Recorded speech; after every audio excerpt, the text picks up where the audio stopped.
So we are inside the F-150 Lariat. Let's start with the steering wheel. We've got a nice leather wrapped steering wheel. On the left side of it, we've got your cruise control buttons here with lane keeping assist, volume controls here, voice command, and then over here on this side, we'll control your front infotainment.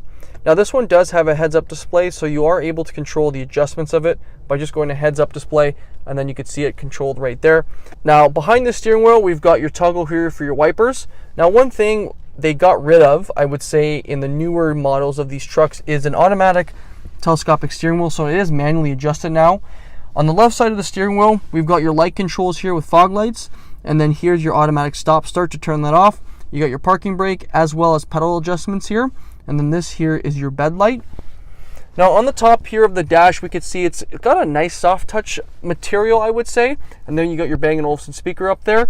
It does come with handles here on both A-pillars as well as 2 speakers. Now I did show you guys this here is your upper glove box area, and then you also have a lower one as well. Now as we carry over to the middle of the truck, we can see we got the 12-inch display screen here. So you can click and go through basically whatever settings you want on it. I like the fact that you can click this little arrow here and it will shift whatever you have on this side onto the bigger side of the screen. And then clicking these arrows up and down will give you other settings that you can have on the screen. So, and it's got your hotkeys down here. Over on the left side of the screen, we've got your Pro Trailer backup with your push button start, and then you've got your vents here. It does have a nice detail here, it says F-Series there, right on the right side of the steering wheel. Now one cool thing as we carry down here, you've got your drive mode selection. So when you twist this, it gives you a little bit of an animation. So you got normal, you got tow haul, you got eco, you got sport, and then as we go right, you got slippery, off-road, and that is it. So we'll put it back right to normal. And then you've got your 4 high, 4 auto, and then 2 high, and then 4 low. Now over here, your climate control buttons. Now the nice thing is with the 502A, you get heated and ventilated seats as well as a heated steering wheel. And then this here controls your radio. Now the nice thing is you can click this camera button and then it pops your cameras up here. So you can go through different settings of camera angles that you want.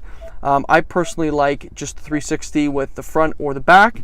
So that's a cool thing to do. And then you click that and it turns off. You got trash control, hazards. Over on the right side, we've got a 12 volt and then we've got a 120.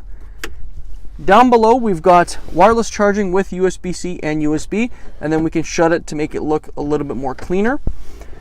We've got your center console shifter here, which you can push down, and this one does have the interior work surface. So just by pushing that down, you're able to have a full surface here to plug in your computers or whatnot and are able to work. So I like the fact that you can do that.